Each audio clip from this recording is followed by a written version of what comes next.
What's up, my gamers? It's your boy Brandon Sheffield, coming at you live from the beautiful city and county of San Francisco for this year's Game Developers Conference.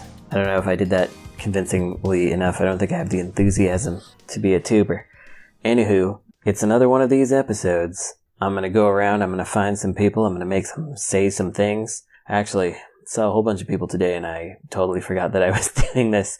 So, you're going to miss out on that. I might see him again. I went to a indie game meetup thing. I was there for all of 20 minutes before the folks from Chuhai Labs decided that they wanted to go eat dinner and they were going to go somewhere too far away that wasn't going to have good food. So I took them on a 10-minute walk to where all the good Mexican food is in San Francisco. So that was good. And they all had a good time. And they, living in Japan, can't get that stuff too easily. And certainly not at a nice price. So, good start to GDC so far. Picked up my badge. They got big lines here now for your badge pickup because you gotta go through a health check first. So there's a 15-minute line to get your little wristband to get the health check, and then there's like a hour and 20-minute line to pick up your actual badge, even if you're a speaker. But as luck would have it, I did not intend to do this, but after I got my vaccine wristband, I was walking outside and saw someone that I knew who I wanted to have a conversation with and wanted to have a conversation with me. So we just kept talking. Yeah, he was in line. We just kept talking all the way until the front of the line, which was about 5-10 minutes. But he said that he had been in line for an hour and a half. So I saved myself over an hour accidentally cutting in line. Sorry to all the many people that were behind me. I guess I done you dirty. But I got mine, and that's what counts in God's America. Bye forever. This is Liz Ryerson. I'm in line for GDC 5:30 p.m. What time is it? It's 5:43. This is my friend Ty Underwood speaking in a Southern lawyer voice. Yeah, I'm just a small town game designer, but might have one or two insights on this here recording device. So what do we think about our experience with GDC so far, waiting in this extremely long line? The GDC so far is very long and thin. It goes right down the block and wraps around and then connects back around to where it started. And it's like a recursive line. Yeah. I don't know. Maybe they should make it more of a square conference than a one-dimensional conference this next time. We're thinking in 2 dimensions instead of 3 dimensions. I think this is the kind of thinking that's going to help us transcend. Now, as far as I know in the industry, we have not yet invented the 3rd dimension, but perhaps this is the year. I think, it's the 30-year cycle. We're about ready to jump to 3D, and I think this is the future. What do you think? I think Super Mario can make the jump. Yeah, I think Nintendo is poised to make the transformation. The one company that makes video games. Yeah, I don't know of any other company that makes video games. But seriously, this line is quite long.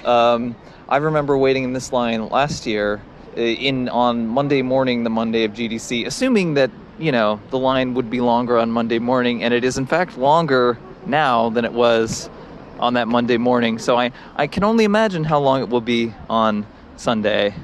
So this is not an experience that I've had at GDC up until last year. So I think it must be related to COVID stuff. I'm not going to do the voice anymore. I'm going to get stuck in it all week. But we did just cross a turn. We've turned the corner of the block. Let's see, is there anything else we can squeeze out of this? This is such a boring place in the world that everything we've said is a reach. Yeah, unfortunately, I do want to defend that there are interesting parts of San Francisco, but very few people go to them when they're going to conferences like this. This is one of my least favorite areas of San Francisco, I will say. but I don't know. Not dissimilar from the Seattle Convention Center, and its extensions are in the most horrible, loud, car-infested places, and people tend to never leave that area if they go there.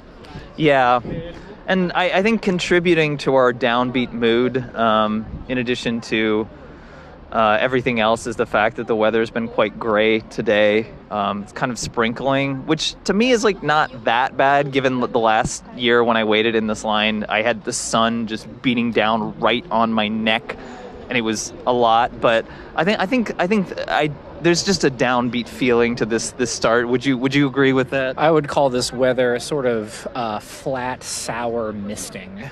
Flat, sour misting. I think that's perfect. Well, I don't think we have anything else to report. Do you have anything else you wanna add while we're in the line here? We still have another probably 50 minutes, an hour to wait, but can't think of anything else to talk about. What do you think? I think we'll be back next week when we're slightly further ahead in the line. Yeah, so I'll see you a week from now. We were fucking fooled. We were duped. This is a full wrap. We are still in the line. It actually wraps completely around the building instead of entering where it did last year. This has become a cinnamon bun of a line, recursively circling in on itself. You're starting to sound like Tim Rogers. Don't tell me that. Sorry, Tim.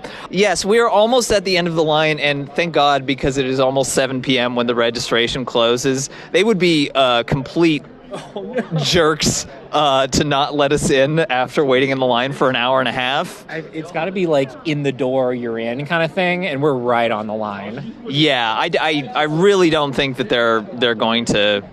If they did cut it off somewhere, but I don't know where. Yeah, if they're responsible, they would have cut it off way earlier and said, "Don't get in line at this point." But who knows?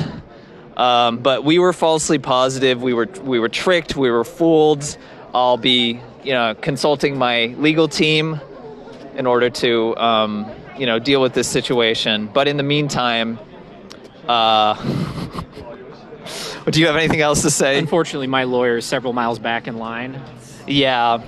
Mine is, unfortunately, at the bottom of the Hudson Bay.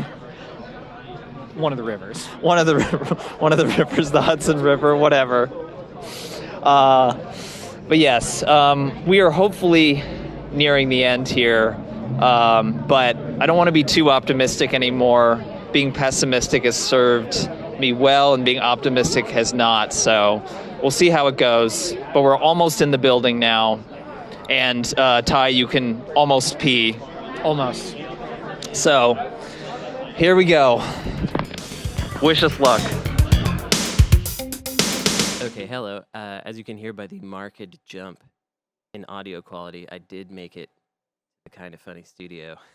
Are you doing like a whole vlog thing where you're like, I'm walking and this is what's happening? Absolutely. Yeah, That's what it's all about. The GDC show is just me shoving a microphone in people's faces. I love it. Yeah, it's but we've been doing too many of those lately, so it's good. It's good Slow that it down a second. Yeah. Actually, sit down. Yeah, it's good. We got a little bit of some higher audio quality. Last one of these that we did, the audio quality was so poor that we turned it into a noise album. Oh, nice. Yeah. So that was pretty good. Anyway, we got Game Over Greggy. Have you seen Hanayori Dango, the anime? No. It's like Boys Over Flowers. Okay. Sometimes I think of your name I appreciate that. I'll take it. Yeah. that way. Yeah. Anyway, we're in your new studio. I wanted to get some GDC memories from you. Sure. I'll lead with one. Some of the podcast people have heard this before, but I was watching, I think it was the Animal Crossing postmortem talk, and I happened to be sitting next to Iwata. Oh, wow. No big deal. Yeah, no big deal. And I was picto-chatting with other people in the audience. Yeah. And he leaned over to me and he's like, PictoChat has really changed the way that we have engaged with conferences. I was like, yeah, dude, you know it. And then after the talk, he and I were just chatting about stuff for a while, and I was asking him like, how's it going? And whatever. And after we finished talking, he just spent some time with me. I turned around and realized there was a line of 20 dudes just vibrating out of their skin, waiting for him to like sign something. There was a huge line of people.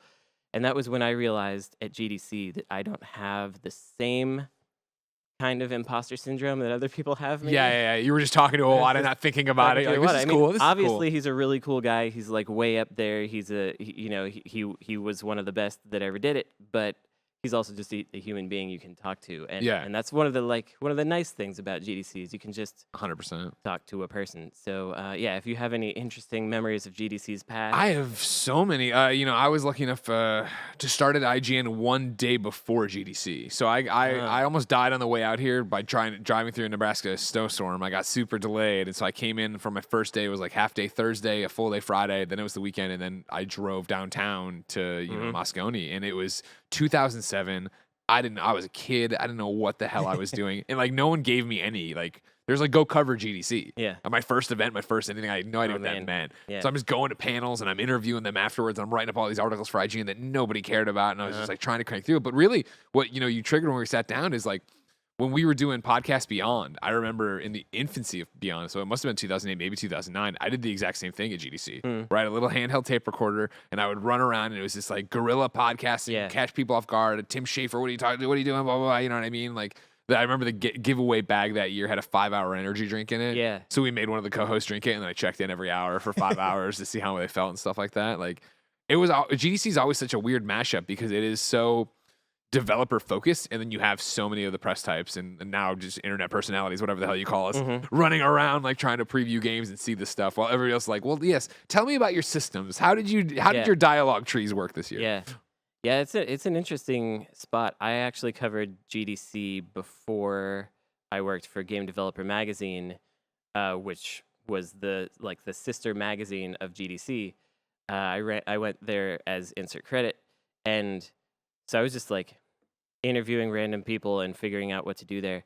And then later I wound up pretty much getting my job because I had done that. I didn't even realize that Game Developer Magazine, which I was applying for in 2004 or whatever, was related to GDC at all. And they're like, "Oh, you've covered our show before." I was like, "Yeah, yes, I have. Yes, I did a great job. It was really different. Check out all of my various." I did some guerrilla stuff at the Tokyo Game Show during my first year at Game Developer Magazine, where I was, doing the holding a mic up into people's face thing. Yeah. And I wound up getting Yuji Naka, who is now possibly in jail. Possibly in jail. We don't know where he is right now. But I got Yuji Naka. I kept asking Sega, can I interview him? They're like, no, it's not allowed. It's only bigger outlets and whatever. And I was like, okay. But then I saw him, and then I interviewed him in Japanese and translated it myself. Wow. And then later they were like, who gave you this interview? Like, I'll never tell. I'll never tell. Yeah, the end. Any other thoughts, GDC? That 2007 one was also the Phil Harrison Gaming 2.0 or 3.0, whatever it was, where it was Little Big Planet, and it was SingStar, and it was like this crazy, like, what is home? PlayStation Home is here. Oh my God. Like, and I remember giant beach balls, and I was like, is this how every conference is? Like, they were kicking them through the crowd. I was like, what is going on? I kind of miss those old days of the big bombastic conferences. For sure. I kind of wish, I know it's not possible, but I wish that E3 could get back to being the big bombastic, all the big boys are here kind of conference, because this is going to sound very strange, but I kind of want some big industry thing to rail against. You're like, oh, and they're also just Keely now. Just go after Jeff. Yeah, I guess I should get Jeff, but I want him to showcase my game. Goddamn. Yeah, the great dilemma. That's the problem now.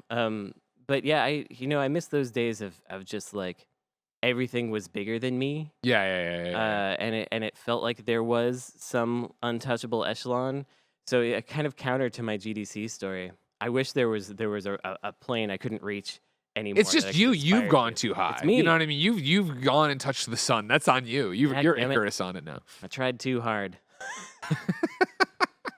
All right. Well, that's probably enough content for Good. the time. I'm glad we being. got you some content. I appreciate that. And if you could sign off with a bye forever, that would be helpful. Bye forever. There we go. Okay. Thank you.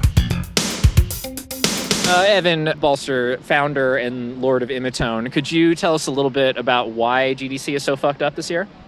So, yeah, thank you, Ty. This year, GDC, which was formerly administrated by giant evil corporation UBM, was absorbed, along with UBM, into an even more giant evil corporation called Informatech. Despite the presence of the word tech in Informatech's name, there have been many technological malfunctions with GDC 5.0. Such as the fact that their interactive session browser is less interactive than projections would have suggested, and that their app, the GDC app, is called the Informa app, and the GDC app, which remains on the App Store, only contains content for GDC 2019 and 2020. Additionally, GDC 2023 features the longest badge claim lines of any GDC to date, because each of the 30,000 attendees is being processed by a staff of just 6 COVID checkers, all of whom Or volunteers, right? probably, Yeah. almost certainly. Tammy, how was your wait in line? I haven't gone yet because I saw it and I was just like, oh fuck no, I'm not doing that. We watched the line get shorter when we were up there getting lunch earlier, so... That's fantastic. I was here in the afternoon and it still looked way too fucking long, so... Okay, maybe it was just because it was the lunch hour. I don't know. Speaking of which, I haven't complained about the fact that, like... So for the lunches, they give you, like, these little... It's like a little script. Like, there's, like, little coupons, paper coupons, instead of, like, the plastic card, you know, that they used to give you with $75. And all of the lunches... they give you, like, $15, which is enough for one lunch each day, but all the lunches are basically over $15 other than the nasty ass greasy pizza.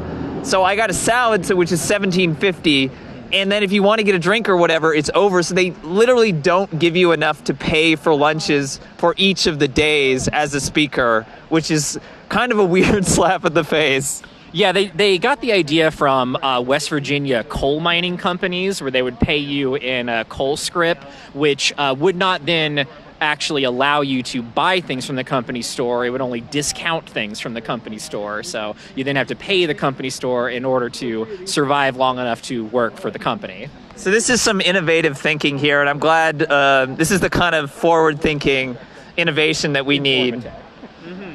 So I'm glad that is brought. I recorded the previous time I recorded when we were in the line, and then afterwards I had a near breakdown about the fact that my lunch was $30. Can you describe that lunch again? Yeah.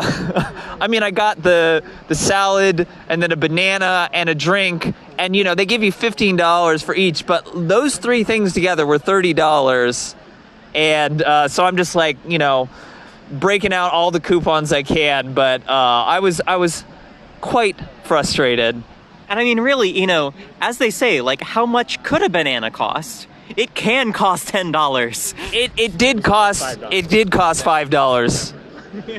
I will say I feel very blessed. I feel so blessed because I was walking by the falafel place and there was no one in line. I was a gift from heaven. From fucking God. Wait, is that the Oasis Grill place on the corner? Yes. Yeah, it's that place. No one ever is in. No one ever goes there, which is it's perfectly fine. I've gone there so many times, but like it's literally right across from GDC, and no one ever goes there. I don't get it. That's great. It's so good. I got my veggie options. It's fantastic. I waited like 5 minutes. I paid $15. I'm good. It's literally across the street from the building. Across the street.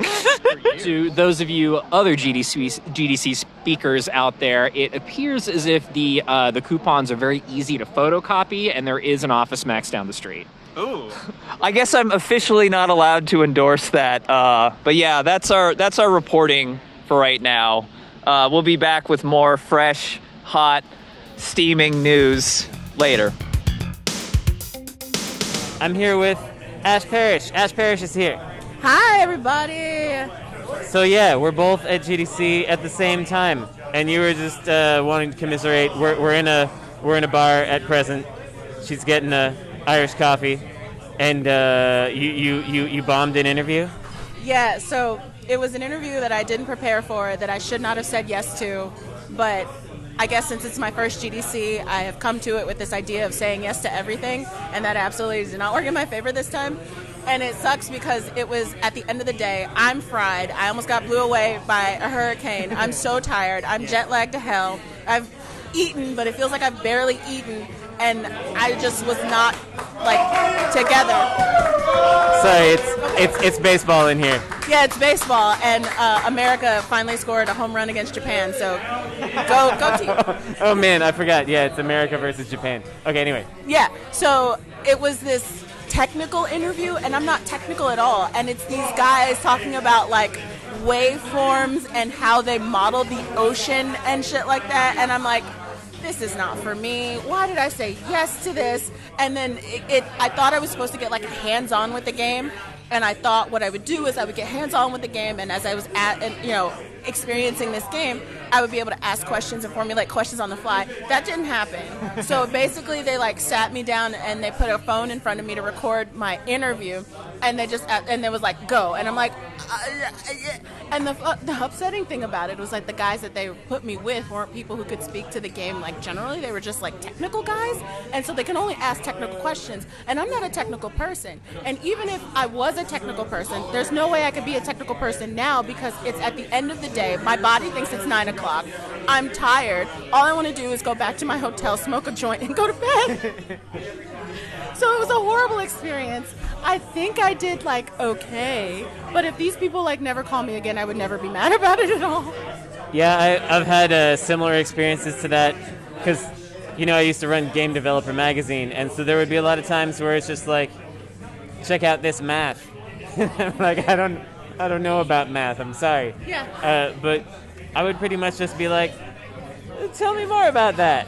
Yeah, so the upsetting thing about my usual fallback when something like that happens, I'm like, you tell me shit.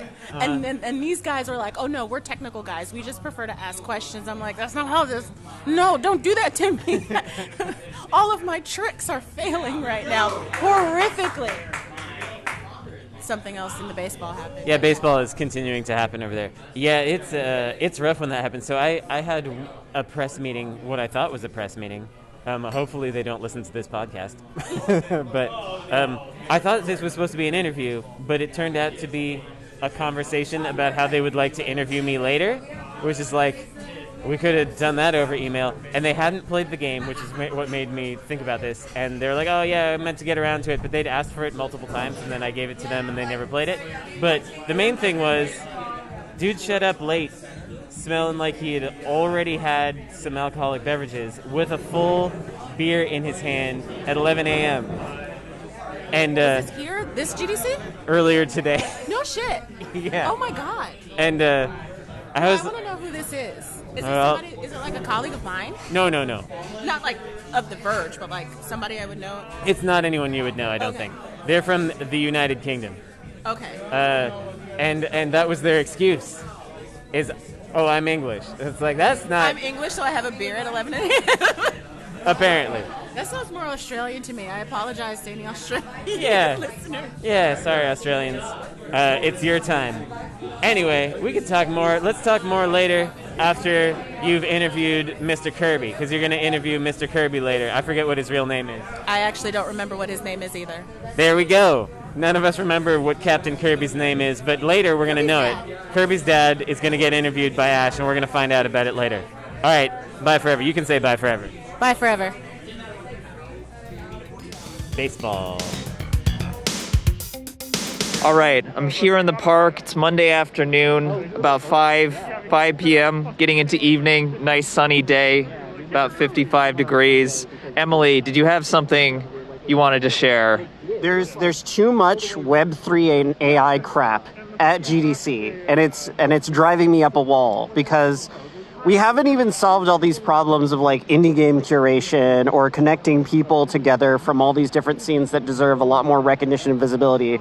But somehow we have time to fill up the calendar with infinite amount of like crypto schemes and AI crap that's just going to harvest all of that queer content that isn't getting represented and pipe it into some like plausible deniability scheme, right? So I think that's my big GDC thought, my little rant on this like first day here. I've been having to dodge them like crazy, and it's been a lot. There were a lot last year, too, as well. Ty's theory is that a lot of them submitted the booths and all this stuff before crypto crashed. Like, a lot of this stuff came in right before crypto crashed. and it was already locked into GDC, because there's a lot of stuff that this year that was there like last year. But yeah, I don't know. What's your thought on that? It does make me feel a little better knowing that it's basically like a crypto graveyard in there, and you can just like kind of go up to the booths and look at the people just being like kind of sad, just like, oh no, we fell for it. This is the end of the line, and you get just to see like, hey, goodbye. Yeah, we should definitely like go to the booths when they open up, like Wednesday, Thursday. I'm definitely gonna record walking around the expo floor and see what the status of the crypto booths. I think that's another mission. So our other mission that I didn't say while we were recording, our other mission is like the most enigmatic piece of overheard conversation, the most multifaceted, like we can't figure out what it means throughout the whole conference. I did overhear someone at the coffee shop trying to explain to a VC guy what a loot box was, and they were like, "It's like they're like it's like gambling, but not." And you kind of like open it's up like this gambling, thing. but for children, and it's legal. Yeah, so it was kind of a nightmare for that to be my first exposure. I'm like, yeah, I'm back at GDC, all right. I'm hoping to like maybe like swindle myself a pass later on in the week and check out the crypto graveyard. Yeah, that should be interesting. Definitely worthwhile. The other comment that I have, like the Indie Summit is the first 2 days.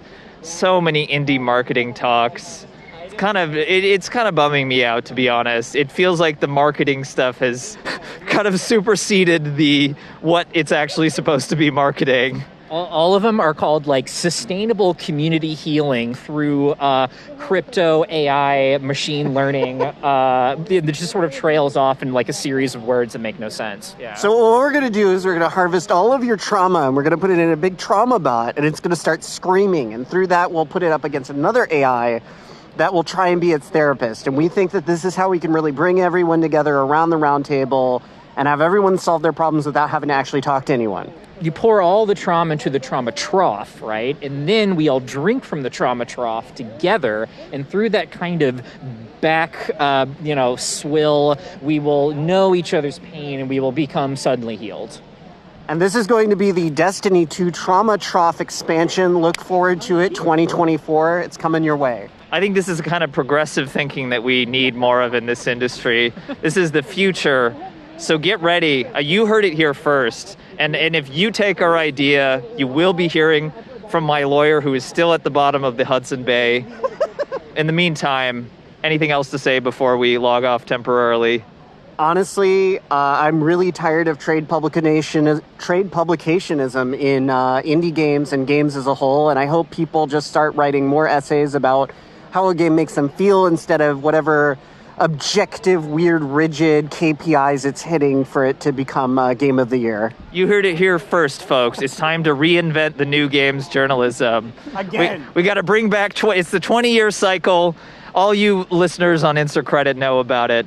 We can't go forward, we have to go backwards. Games journalism 2, baby. Yeah, game journalism 3. 3. Roll it back like a bad Perforce branch. I don't know what that means, but it sounds great. I'm here with everyone's favorite Vincent Diamante. Vincent Diamante. Hi, everyone. We're sitting above Yerba Buena Park, where they have the nice waterfall. It's nice up here. I prefer it to down below. It's a little more chill. People hang out in Yerba Buena Park all during GDC when it's not raining and miserable and windy. And last night, or just all of yesterday, it was what the news was calling a once-in-a-lifetime weather event. And it was just intense hurricane-like winds. And Vince flew in a plane during that time. Tell me about that. That was one of the worst decisions I've ever made. So I already don't like roller coasters, and I didn't realize that this was going to be a roller coaster for the last 20 minutes of the flight. It's usually only about, an hour to get from LA to San Jose. Yeah. And the last 20 minutes, absolutely disgusting. I was going up and down and left and right, and I almost lost my lunch, and I'm pretty sure that I heard 2 people behind me lose their lunch. I'm pretty sure about that. It was not scary because, flying, these planes are made to handle this, but especially these little planes, the wind just kicks them all around the place. And there were a couple of times when I dropped, and if I didn't have my seatbelt, I would have been out of my seat.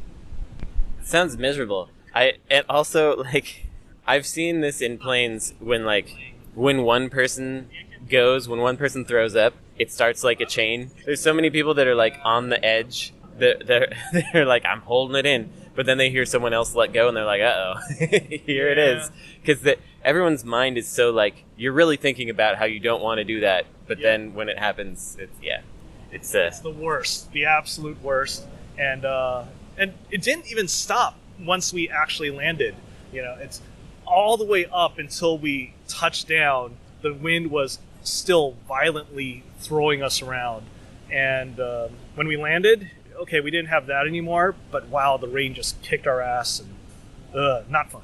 Yeah, I almost got blown over with my umbrella, because I was carefully holding my umbrella so that it wouldn't blow inside out, because a lot of people's umbrellas were inside out. But it pushed me like down the street. I had to like break into a little run so that I wouldn't get totally wrecked. I'm putting you on the spot. Do you have any GDC memories from long ago? Because this is the first fully in-person GDC since the pandemic. There's no virtual talks or anything, and it just had me thinking about, like, I don't know, going to GDC San Jose and interviewing Keita Takahashi after a Katamari post-mortem talk that he did and stuff. Just have any recollections about GDC's past? Yeah, well, someone was reminding me of something young and dumb that I did back in San Jose, where at the end of this panel, there were a bunch of people basically bemoaning the state of the industry back in the mid-2000s.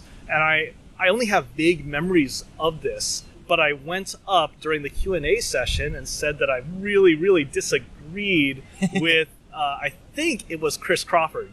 I was like, I can't remember exactly what I said, but it was something along the line of, you're wrong and you're really underestimating people and what people are capable of doing and what these games are trying to allow people to develop these skills.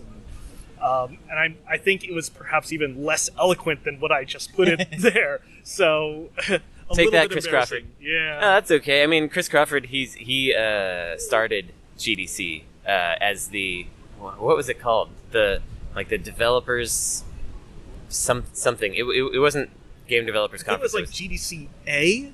Yeah, game developers something. So I don't know. But yeah, he started this thing back in the old days. Now he's a cranky man who's been working on generative storytelling for like 20 years, and now ChatGPT is here. So I wonder how he feels about that.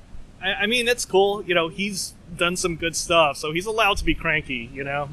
Starting up GDC, making some cool games. Balance of power is real. That's important. It's worth playing and reading. But it doesn't change the fact that he was old and cranky then, and he's probably still old and cranky now. Maybe older, maybe crankier. All right. Well, we're just waiting for someone that Vince knows from IRC, who is an old 90s Amiga music tracker person. Is that right?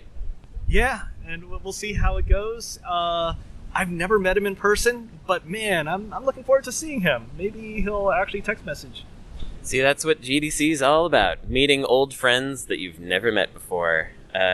Yesterday I met Ash Parrish for the first time in person. I didn't mention that when I was talking to her, but we had never met in human space before, and so we got to meet and hang out at a place while the U.S. versus Japan baseball thingy was going on, and so nice. Every once in a while our conversation would be interrupted by cheers. But we were there while the U.S. lost, and so it got a lot quieter. So that was nice. It was still pretty fun. Like, if you're a baseball fan, obviously Japan won, but the two people that were facing off, Shohei Ohtani and Mike Trout, batting, they're both teammates on the same team, the Los Angeles Angels of Anaheim. So that was actually kind of fun to watch. Oh, interesting. So Japan claimed him even though he is on a U.S. team?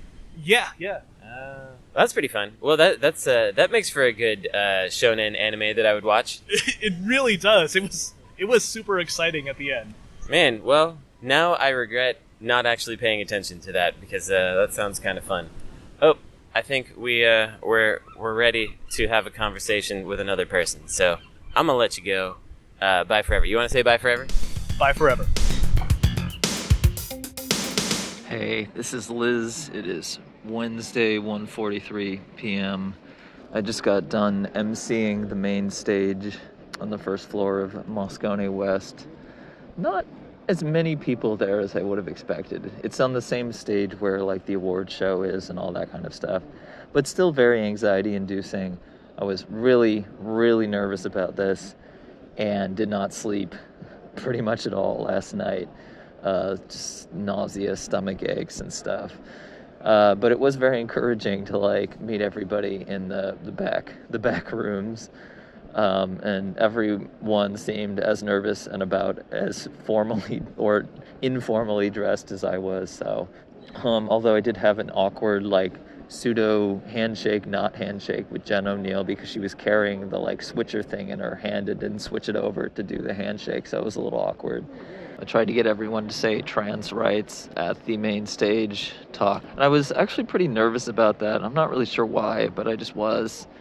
And it went perfectly fine. A lot of people afterwards said that they liked that. So, although I joked about Doom World, the website, and I don't think anybody got it. But other than that, I just wanted to note that, as I wanted to like say something with very limited time and capacity to do that. So I also wanted to add that the Kirby talk that I went to before the main stage thing literally started a half an hour late, only because they couldn't figure out how to turn off the lights above. Like, there's some power issue.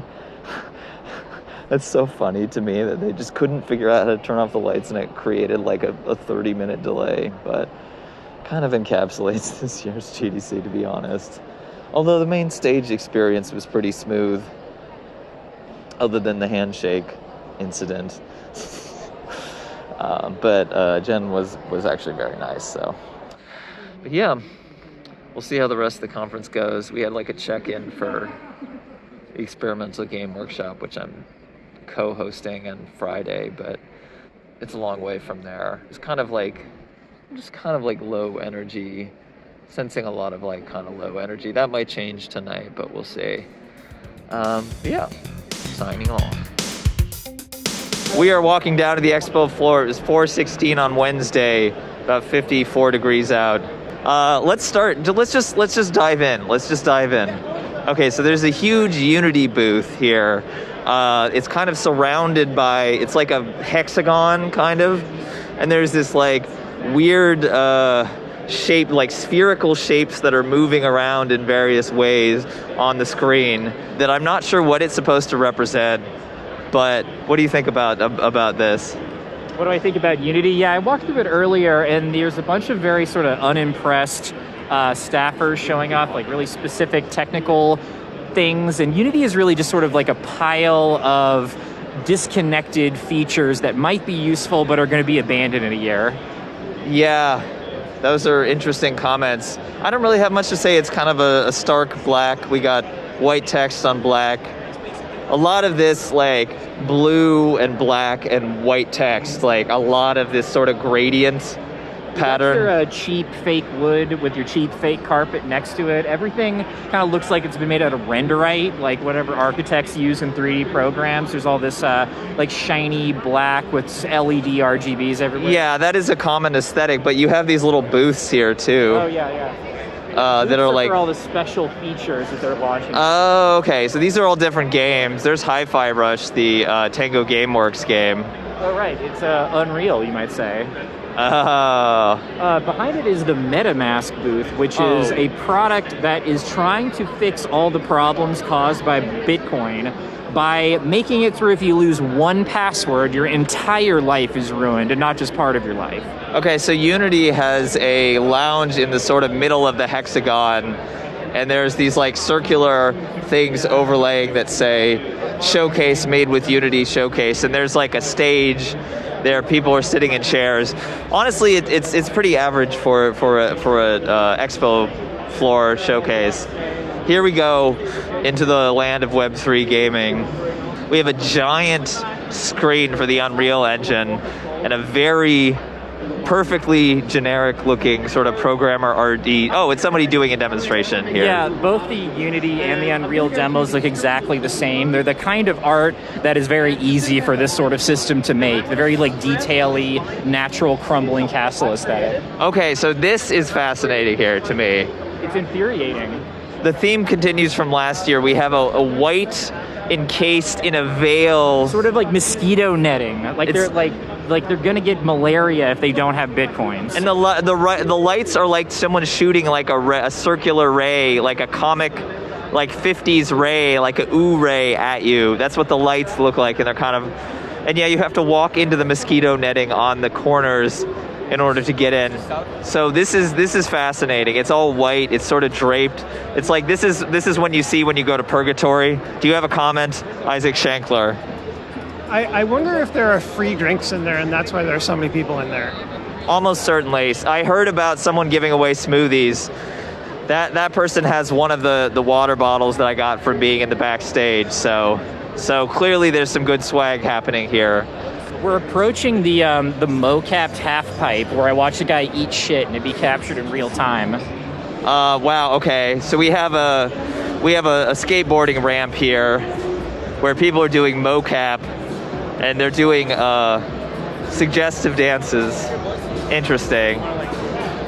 A lot of just plain black. The next booth also has like an encased area with these like little wood panels over, and it has this kind of like corporate lighting, and it's like there's an area encased in a cube on the inside, sort of attached to the black like rectangles that are standing up. So a lot of just black on white and like blue and gradient stuff so far.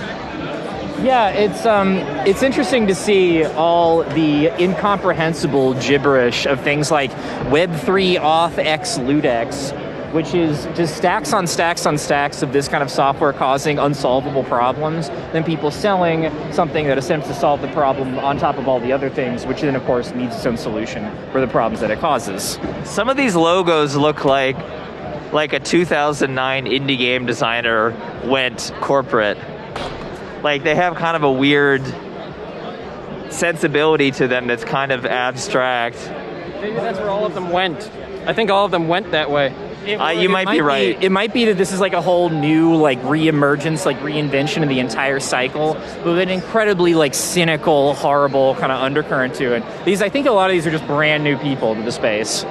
Yeah, so there's not much to say about these. There's like sort of a gradient purple, blue, white text, ProudNet powered by PlayDAP. What a name, PlayDAP. Yeah, like, completely incomprehensible. You would have to talk to these people for 20 minutes to know what their product does. Yes, and then there's PlayFab for Web3. Let's keep going. So this is a self-contained like Epic area that it's two-tiered. It has a second floor that's like sort of caged off, like a canopy balcony area. There's someone dressed as a pineapple up top, which is pretty okay, I gotta say. That is one of the most exciting things to happen so far. So we got a pineapple person. Pineapple person count 1. Pineapple person count 1. Start the count. Start the count.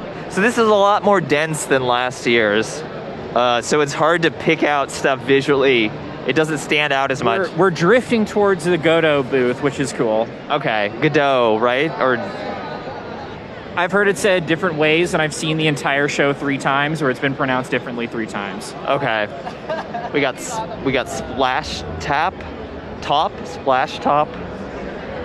travel research, kind of an interesting yellow and black theme with a magnifying glass on it. Traverse research, I'm sorry. The live screen printing shtick is good, but it's also for an incomprehensible product. Okay, we have Stretch Sense. Well, that makes sense what that is. That's motion capture. Yeah, hand. Okay. Universally speaking, chosen by the industry for the industry. I don't know what that means. Yeah, what's disturbing is we keep circling the 2 men in a cage, forced to skateboard for hours. Yes, let's breach this. Let's walk around this cage so that we can transcend. And here we have the liminal space area with the like diagonal beams holding up the whole expo floor. Some red bathrooms. One of our party members has disappeared because he probably wasn't very amused by my podcast recording, but that's okay. And here we have a Godot booth, pretty understated, white and blue, looks fine. It seems like W4 Games is sponsoring this, but then there's Godot people here. You know what? Let's take a break while we figure out what we're going to do, what we're going to say. All right, we'll be back. We're here in a bar, several of us at the limited run party after day 3 of GDC. We're going to talk about some GDC memories of GDC's past or present or whatever. First up. Hey, it's me, Kat Bailey. Like, all of my favorite panels are always retrospectives, where somebody comes in from an older game and they talk about their experience making it. And usually it's very comprehensive and they bring out old concept art and back design docs. And in this case, this was the Command and Conquer panel from, I think, 2018 or 2019. And the reason it stands out to me is, aside from being a really great panel where they got all of the development team and they were doing video interviews with all the folks who actually did that game, they actually got the composer to come out with his guitar to play Hell March for the entire audience, and it rocked.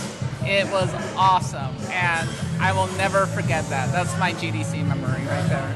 Oh man, I remember something similar where Masaya Matsura was at DICE, and they wanted him to give a talk, and he gave a little brief talk, but then he debuted a song with a bunch of dancing Ibos, the little dog guys. It was amazing. So yeah, I feel you on that. Who's next? All right, I'm Wes. I'm a writer for PC Gamer, and I remember at GDC, I can't tell you how many years ago it was, where I believe David Brevik was giving a talk about Diablo. It was a classic game post-mortem. And a friend of mine named Shivam, who Kat knows and someone else who'll be speaking in a minute knows, actually went up to David during his talk to tell him that he had pirated Diablo when he was, a teenager, and I think gave him like 20 bucks. And I wasn't in the panel at the time, but I saw the news of this breaking. I saw articles about it breaking, and then looked at it and I went, wait, I know that guy. And when I first moved to San Francisco, this guy Shivam, who is friends with Kat, friends with Jeremy, who's going to talk in a minute, he actually was like one of the first people who kind of greeted me into the San Francisco gaming scene, invited me over to his house where he had gaming nights and board games, and extremely friendly guy, really lovely dude. And it was like this surreal GDC is a small, everybody knows everybody moment where I'm seeing stories about this happening and going, wait, I know him. How are these worlds colliding? So that was a great GDC memory. That's excellent. Also, Wes built my computer that I'm using now. So big thanks for that. Jeremy Parish here, media curator for Limited Run Games. I was at that panel. Right on. I'm a friend of Shivam, and as I saw that unfolding, I thought, that's so Shivam. It was the most, that is a great moment. But the one that really sticks in my memory was, man, it must have been like 15 years ago, going to see, maybe longer, the art director of Final Fantasy XII just talk about the processes.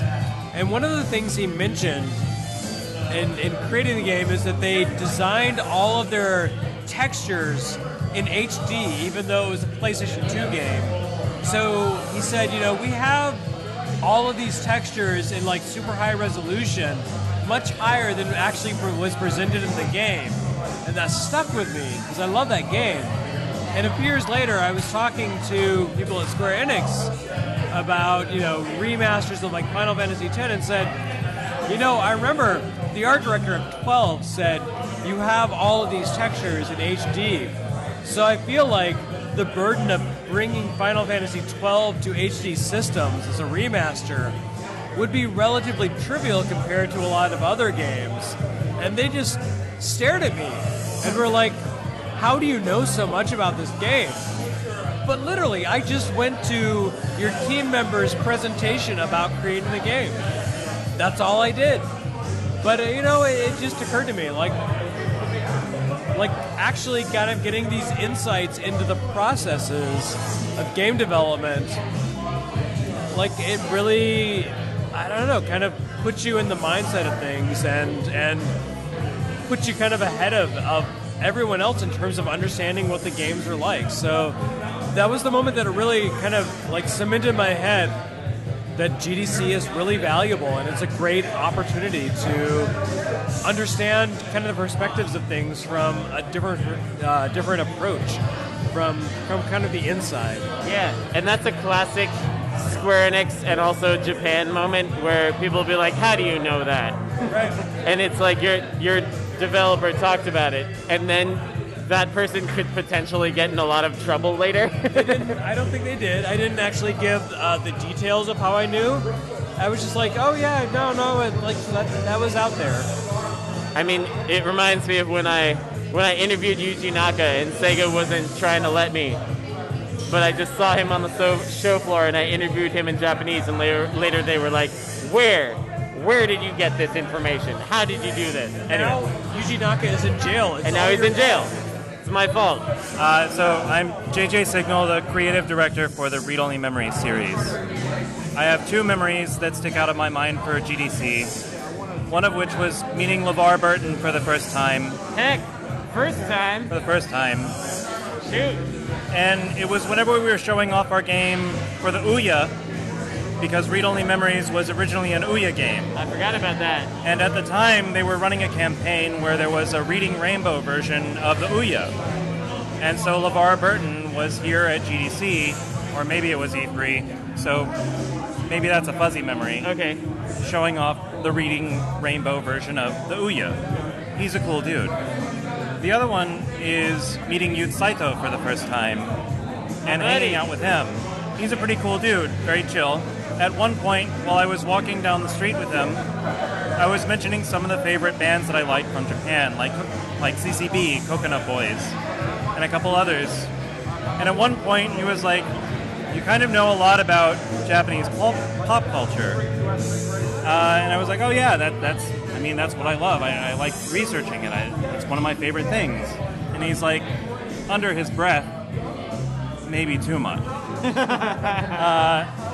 He's a very straightforward guy. Yeah, and that's about it. Later on with Yuji Saito, at least, whenever I was visiting Japan, I went to a bar with him, and he was going to play the guitar, and he wanted to know what song to play. I wanted him to play something from Off Course. Okay. Unfortunately, he didn't really know that one. The end. I had a good Yuji Saito memory where we were in India together.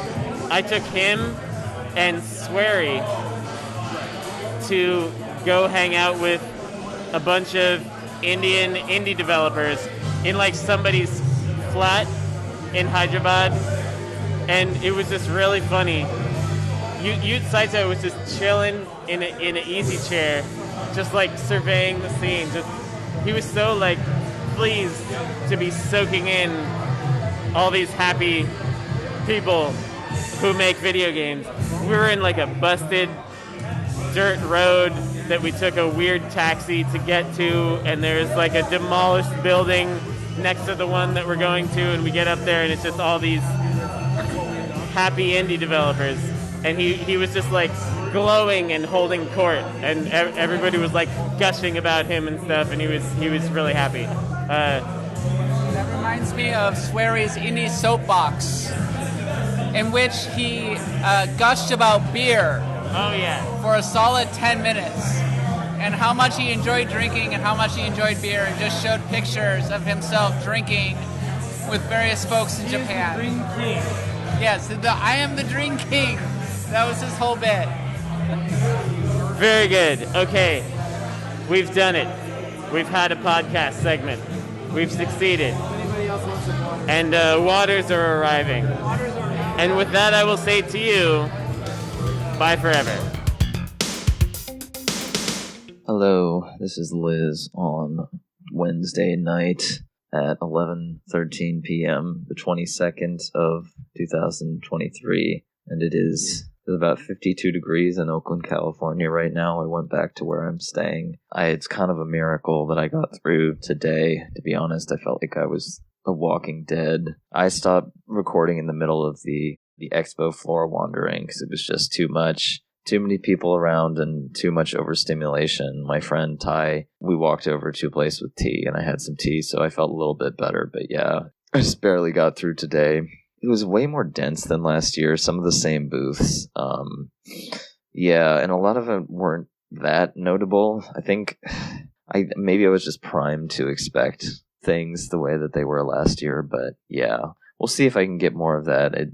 These recordings have gotten increasingly more downbeat as I've had stuff to do. So, but that's conference life, I guess. You get more exhausted as the week goes on, and GDC is 5 days is so much. So, gonna go to bed in very shortly. And I just wanted to add that Greg Heffernan, aka Cosmo D, won the grand prize award at the IGF, and I gave him a hug, and very happy for him. He's a nice guy, and I really like his games, and I think he really branched out with this game, so I'm glad that it's being recognized. It reminds me of, and maybe I'm one of the few people who's this invested in it, I don't know, maybe it's just all insider indie people, but it reminds me of when Cart Life won 10 years ago, although that was a little more of a shock, or Umurangi Generation in 2020. So maybe Outer Wilds too. Those are all ones that were kind of shocking, but very happy to see win. So cool to see John Romero get a Lifetime Achievement Award too. So anyway,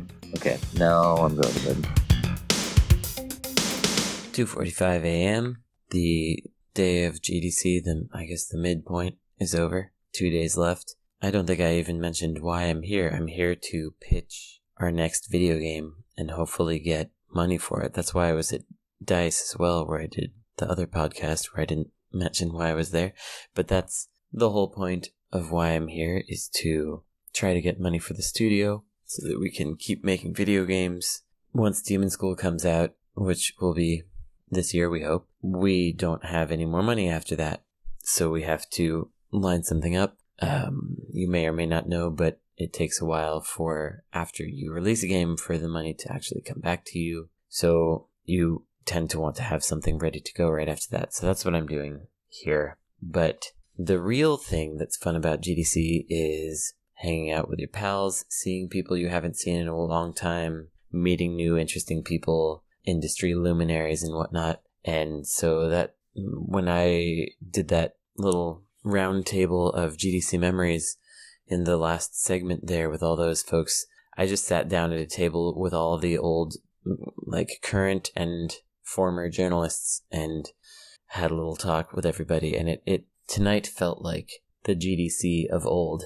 In the past, I would make a list of all the parties that were happening at GDC or surrounding GDC, and I would bring 20 of my friends along with me to each of these parties. And we would find a party that was from some middleware company or somebody trying to sell headphones or something like that, and it would be completely empty. And then suddenly 20 of us would show up, of whom only I was on the list. They'd let us all in because they want game developers in their party, and they were actually excited to see us. And it was this kind of big, funny tour of all of the smaller parties that happened around GDC. And then I stopped doing it because it started getting annoying to be the person that knew where the parties were. So people would text me constantly, where's the party? Where are you now? Where's the event? What's the thing? Can you get me in? So I just stopped doing it entirely. And I was like, I don't know where any parties are ever again.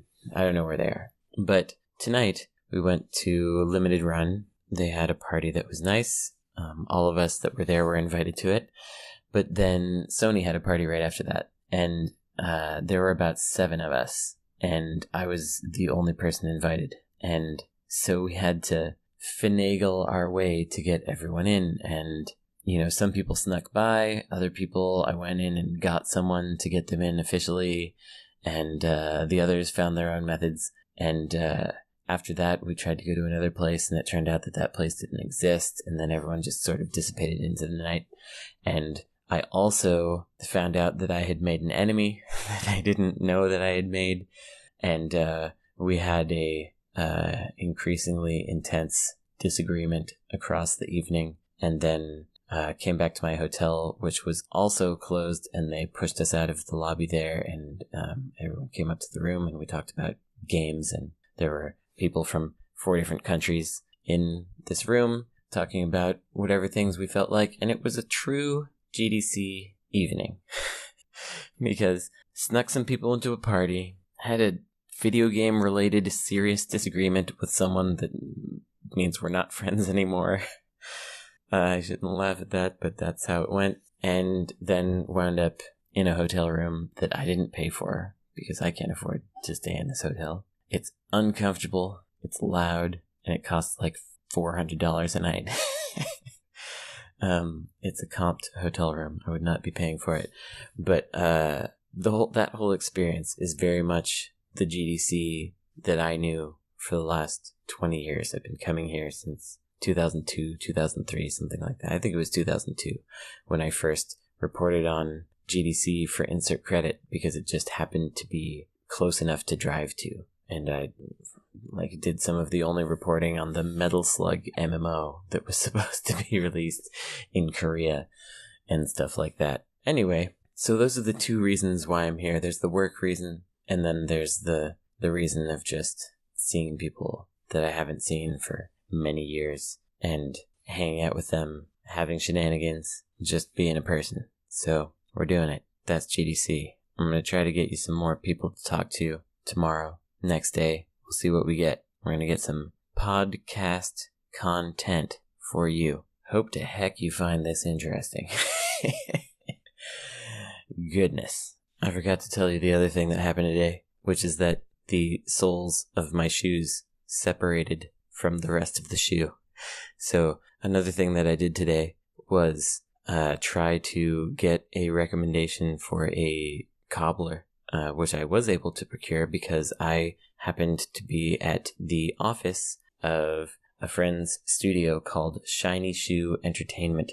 And, well, actually, I don't know if entertainment is in there. Shiny Shoe is certainly the name. They make Monster Train, and they got another new game coming out that looks good. But anyway, they have shiny shoes in the office. And at one point, those shoes fell into disrepair. And so they actually did know a cobbler that was not that far away.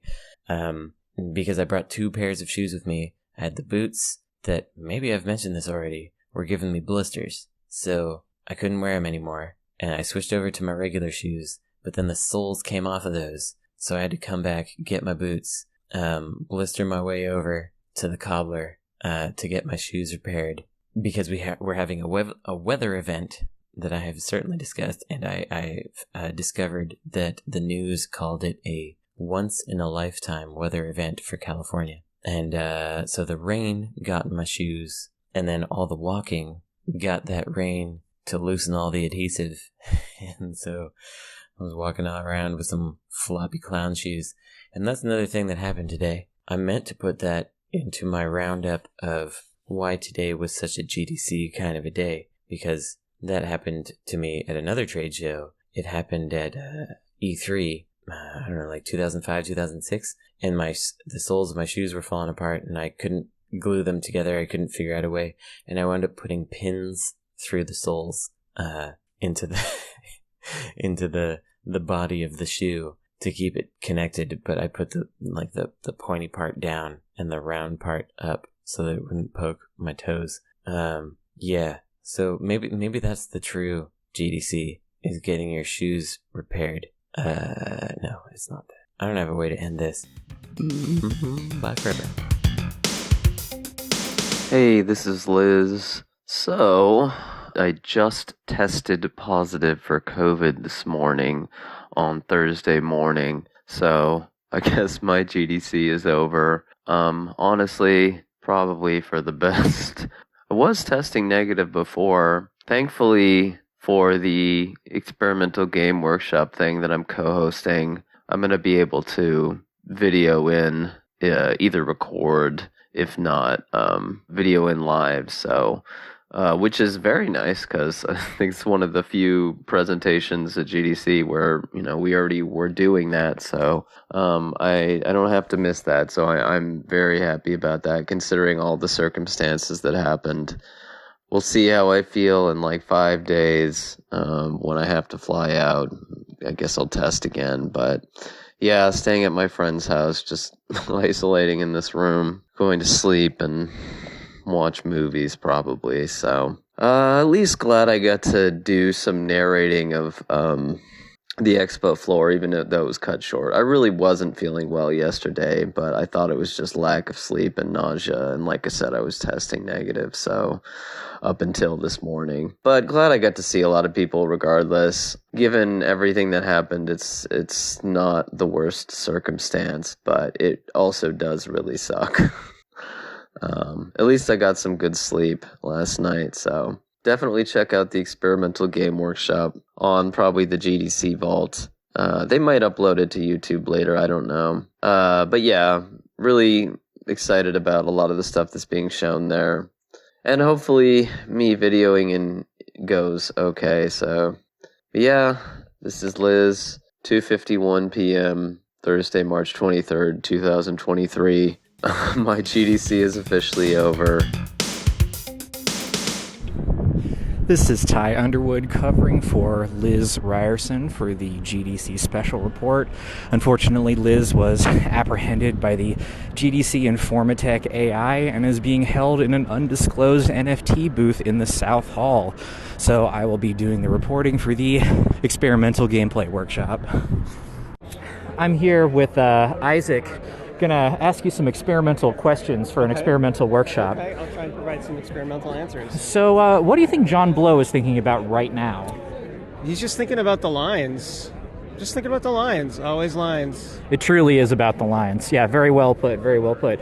And what's the most experimental thing you've done this week? That I slept in today. That was an experiment for me. I rarely ever get to do that, and it was kind of amazing. At GDC, that is bold. Thank you, Isaac.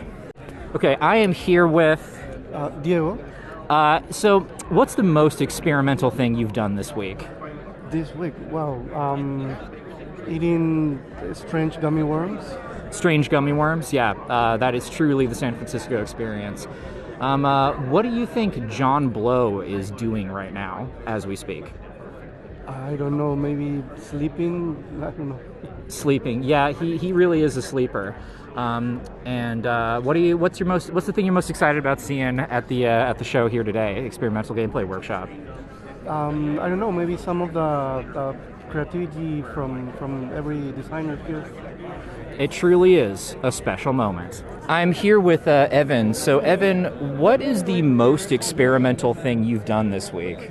Well, sewing leaves all over my hat during a game writers talk was pretty interesting. I held my hands high over my head during the questions session, and someone said, "Oh yes, you with the green coat." Oh wait, no, he's sewing, and everybody had a little chuckle and just moved on, because you've got to understand, the Game Writers Summit is the most sewing-friendly safe space in all of GDC. You heard it here first, folks. You need to sew something, call a game writer. Absolutely, absolutely. So I want you to picture John Blow in your mind for just a minute. Okay, like pre 2019 when he was bald, or with the hair he grew after? Your best version. Okay, all right. What is he thinking about? He's thinking that GDC is not what it used to be, and that the people here are not as authentic as they used to be, and that the whole event's fake now, and that all of the real game designers kind of died out about a decade ago, and that, there are people with the potential to be real game designers here, but they're being smothered by this obsequious culture, this culture that strangles success and true innovation. For the listeners at home, what do they have to do to be a real game designer in John Blow's eyes? I think that's kind of a hard... you should be a real game designer in your own eyes, because the thing is, the passing of generation, the time, the tide, the salt, the savor, these are things that have a way of pulverizing some people's perspective. You have to put your hope in the next generation. You have to believe in them because they're the ones who are going to save the world that your generation fucked. And that's how it will always be. So don't pass into cynicism. Don't pass into disagreeability, and believe in your youngers, strange though they are to you. To summarize, both savor and salt the children. Savor and salt the children. Bake them at 400 Fahrenheit. Quick follow-up, what is Tommy Tallarico thinking about right now? Tommy Tallarico is at home eating sun chips, and he's been thinking about GDC all week, but right now he's catching up on his favorite HBO show.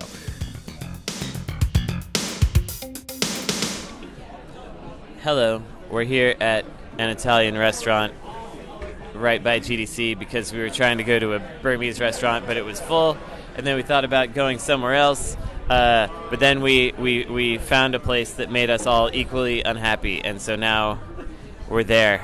I'm gonna pause this. Okay, I've resumed the recording. I had to pause because our wine arrived, and I had to taste it to make sure that it was acceptable, and it was acceptable.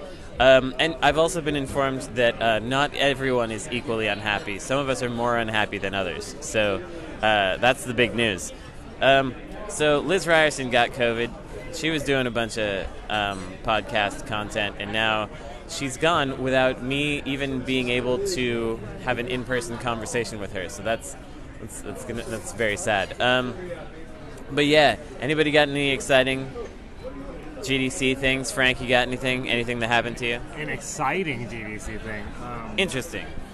God, I don't know. Like, nothing really comes to mind. I mean, Oh, sorry. Chris Charla of the Floating Tomb zine has raised his hand because he has something to say. I remember before when we were talking about how we were all equally unhappy, it is starting to rain. Oh man, that rules. Okay, so that's that's what's going on there. There has been a lot of that rain. My shoes fell apart and I repaired them. I think that's the most exciting thing that happened. I had to glue the soles of my shoes back on. Okay, what do you got? That happened to Kelsey Lewin previously. Okay, Kelsey. Hi, yeah, I'm Kelsey. I'm maybe the most unhappy of this group, but I'm still pretty happy. And yeah, last year my shoes fell apart at GDC, so this is just where that happens, I think. Did you take them to a cobbler? No, they were pretty. They got ripped up in an escalator. So they were beyond saving. I had to buy new shoes. We went to Nordstrom Rack and found shoes. I believe I picked them. It's like a cartoon thing to happen. Your shoes just go straight in. Our onion herbed bread has arrived, but I don't see any herb. I want the hot tea. There should be weed all over this. My shoes once blew up at a TGS, and I was wearing like dress shoes, and first one sole exploded, and I was like, that's really weird that my sole exploded. Both my shoes have been used, and then the other sole exploded. Like, both soles failed within like 5 steps of each other. Were you able to find replacement shoes because Japan is difficult for people with larger feet? It's great for me. I was able to find replacement shoes. I had some tennis shoes, and I did get the shoes resold, but not at a local cobbler. I sent them to a place in San Diego. From Japan? No, when I got home. Okay, I was just going to say, it would be amazing if you overnighted it to San Diego and had them overnight it back. I don't have any good shoe falling apart stories to contribute. I'm not yet. That's true. I mean, I just kind of get holes sometimes and go, oh, I should get new shoes. That's about as exciting as it gets. Well, that's the news here from the Italian restaurant about shoes. Now we're going to eat some herbed onion bread, and we'll talk to you later. Okay, Chris Charla says that he has something that might be interesting for the podcast. We'll be the judge of that very soon. So I've been buying a lot of DS games lately and 3DS games, and I buy them typically in lots from eBay. Like, I look for buy it now, free shipping, and then I do a quick calculation on number of carts versus price, and I just buy it. So I get a lot of doubles, but I get a lot of interesting things and weird things. And one of the games I got recently was curling for the DS from our friends at Ubisoft.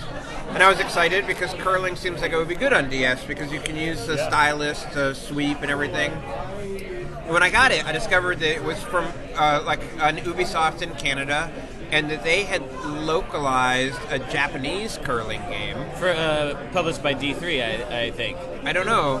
I remember that one. And it was from around the time of the Nagano Olympics when curling had a special moment in the sun. But what was neat about it is the only team you can play in the entire game, you play the Canadian women's curling team.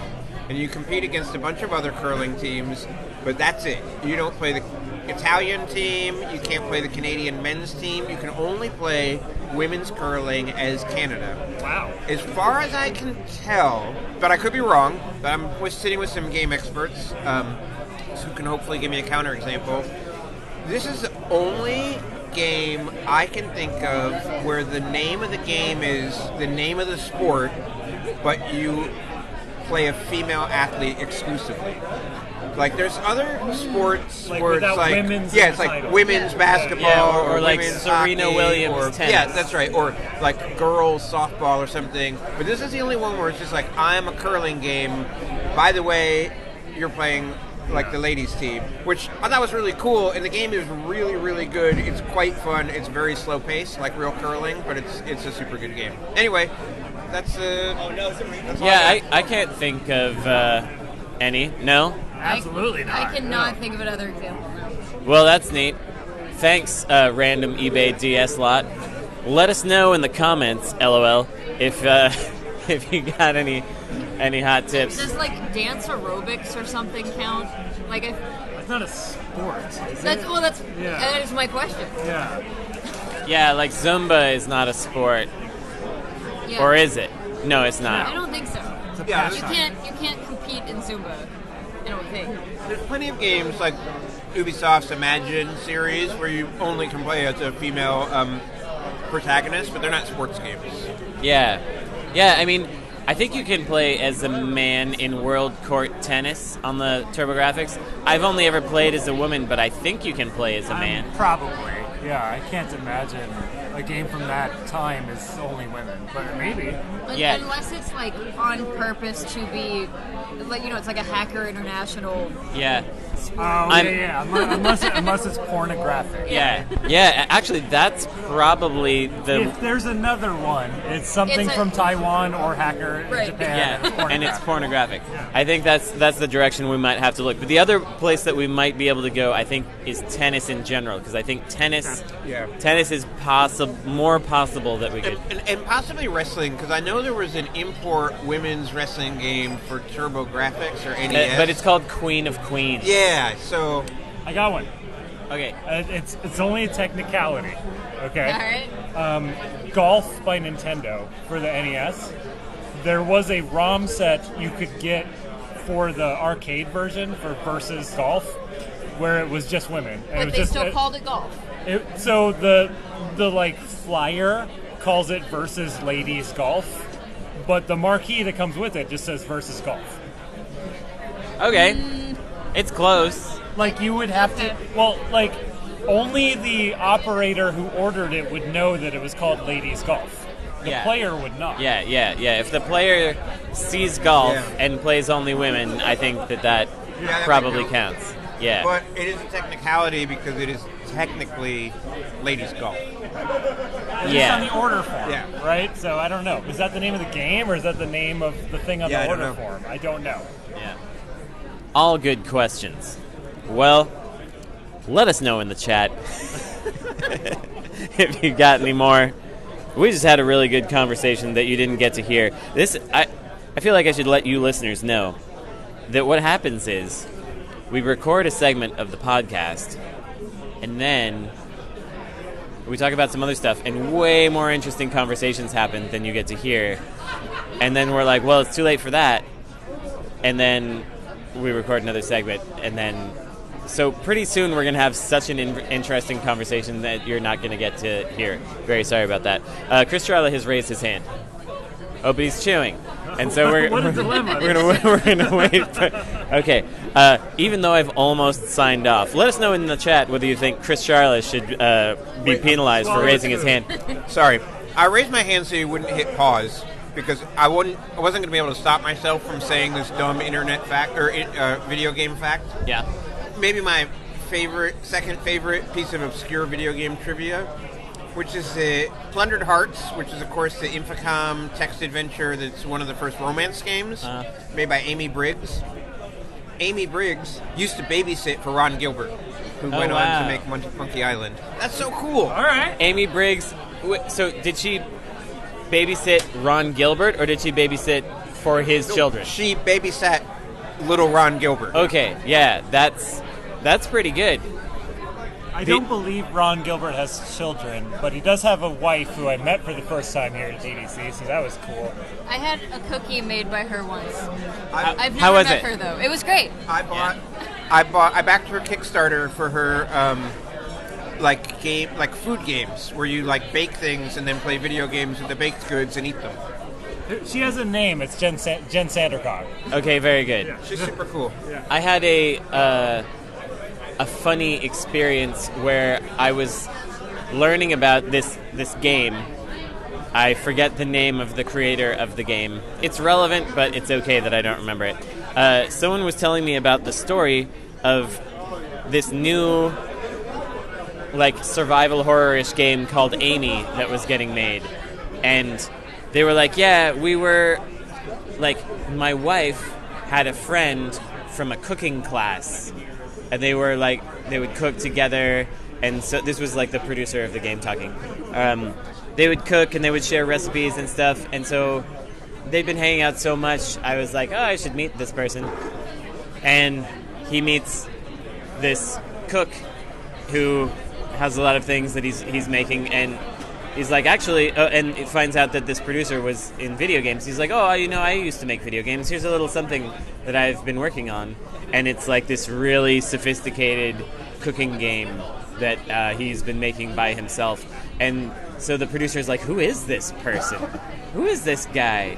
And Ron Gilbert. It was Ron Gilbert. No. He was like, so you made games in the past? And he's like, yeah, I made a game called Flashback. Yeah. And so that was how, what is his name? Frederick Renard or something, got back into games because his friend's husband wanted to meet the guy that his wife had been hanging out with so much during cooking classes. Yeah. And then was like, oh, wow, you're an amazing game creator who just has not been in the industry for a while. And Wait, where is this cooking game? Never got made. What? I know. That's the game I want to play. Yeah. All right. I have another Jenn Sandercock story. Let's do it.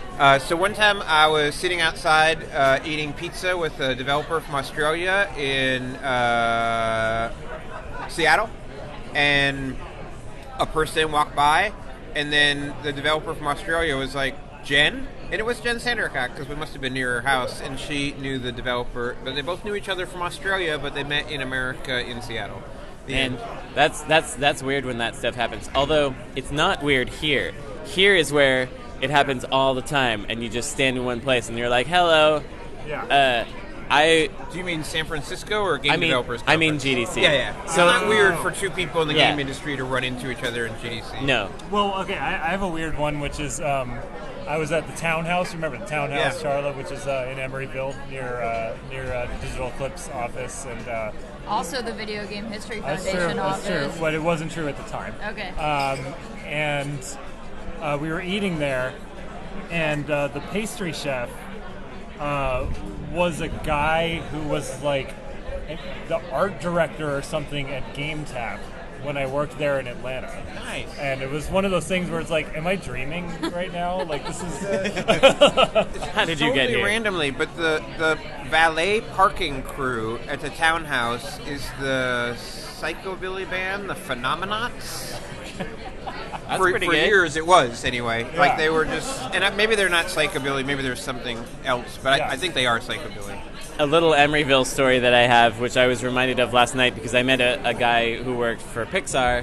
I was telling two stories about Pixar. One was how I was waiting to get rejected for jury duty because I have to lie to get on jury duty because they ask you if you have a prejudice against any group, and I have to not write cops in order to get on the jury. Anyway, so I was waiting to get rejected, and a lighting director from Pixar had been already selected, and I could see how, she knew she had to do her civic duty, but she was like, oh my god, she was just like calculating what all this time was gonna cost her, and he was like, oh, I know who that is. But anyway, that's not the funny story. The funny story is there's a bar called Prize Fighter that is near Pixar, and a lot of Pixar people go there for... The townhouse is between Pixar and Prize Fighter. Yes. So we're mapping this out correctly. Yeah. So I had just seen the movie Planes. Oh, I remember this story.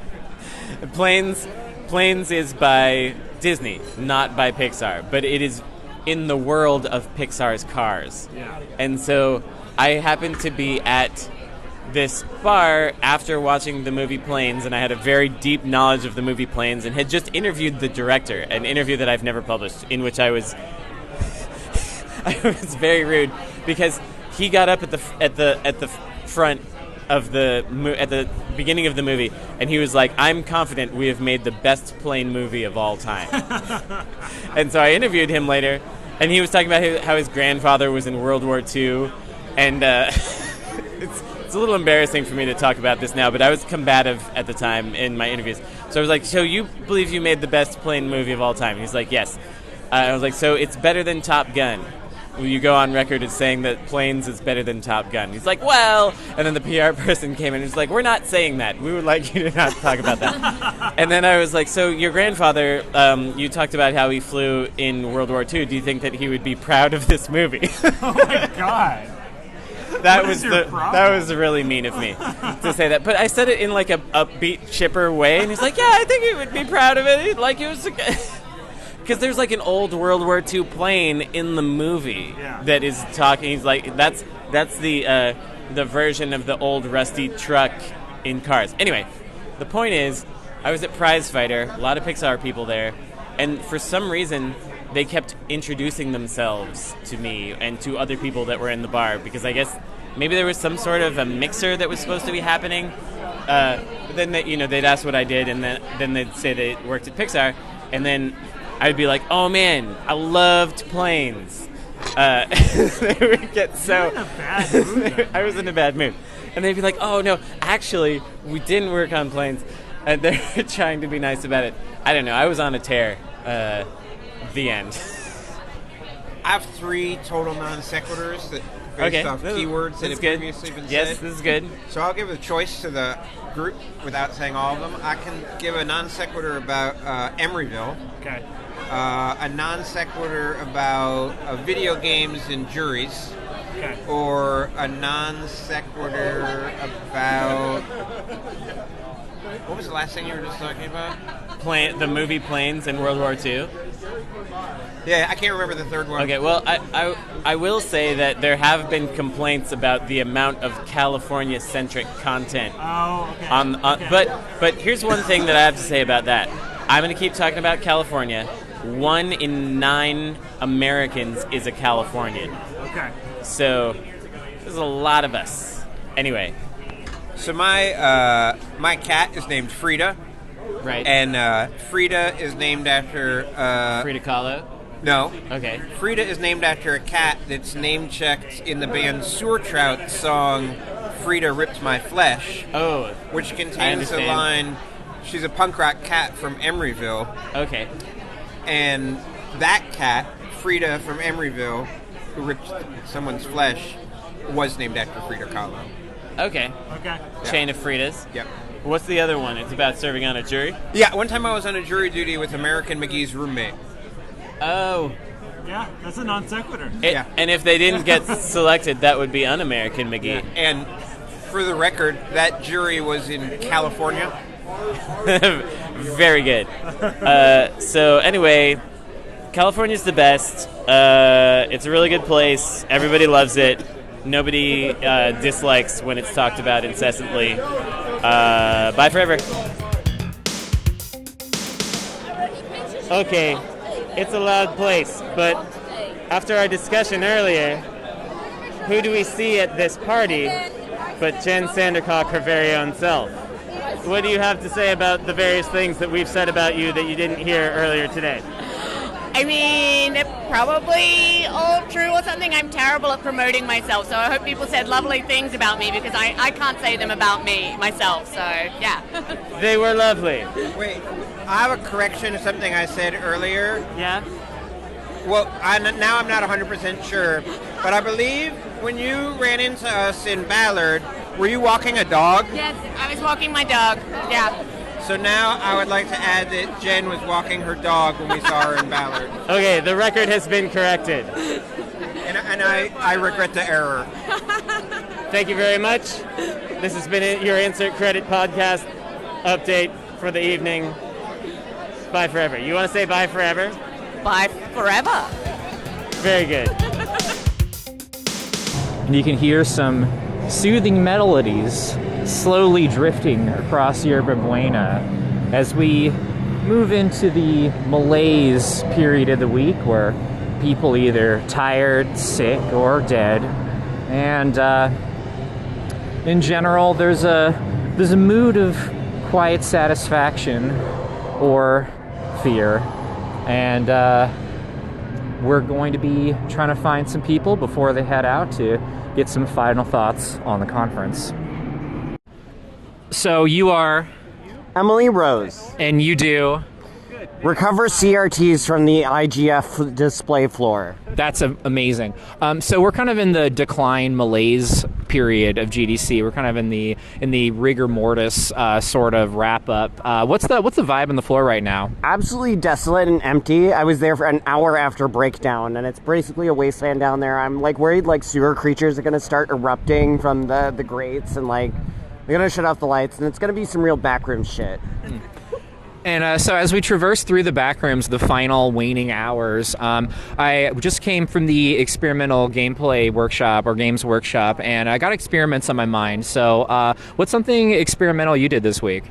My entire life, but specifically... Can't argue with that. You know, I think I experimented a lot with taking big risks and asking people interesting questions, and it paid off, and... doing different thought-provoking things. I know that's a boring answer. You're going for something a little more abstract, like a chemistry accident gone wrong that turns John Blow into a mutant. Speaking of John Blow, so are you picturing John Blow in your mind right now? Yes. Okay, I'm so rotating him, actually. Rotate, yeah. So what is he thinking about? What is the thought John Blow has in his mind right now? Thinking about how angry he is about the looker. And so... John Blow angrily doing Tai Chi in your mind, thinking about the looker. That's absolutely what it is. Can you make an experimental sound for the folks at home? Wonderful, thank you. You're welcome. I'm here in Yerba Buena Park, next to the waterfall again, with Jim, Twinbeard, Stormdancer. That was your middle name in quotes. That's right. Your middle name is Twinbeard now. Those are scare quotes. Yeah, that's right. Other people call him that, but I don't. No. I call them lovely quotes.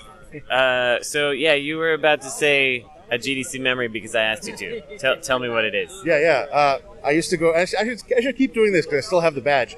I had a fake badge that said CEO of King.com. And then it was the CEO of King.com's name, whose name I forget now. Yeah. Ricardo Zacconi, right. Okay. So I had a fake badge, and people would, like, avoid me because they thought it was real. Like, the developer of Tumblestone, like, I was going up to say hi, and he was like, oh my god. He just booked it because he thought I was going to steal his game.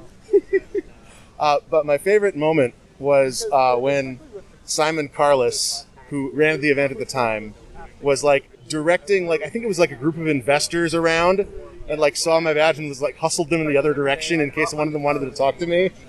It was very good.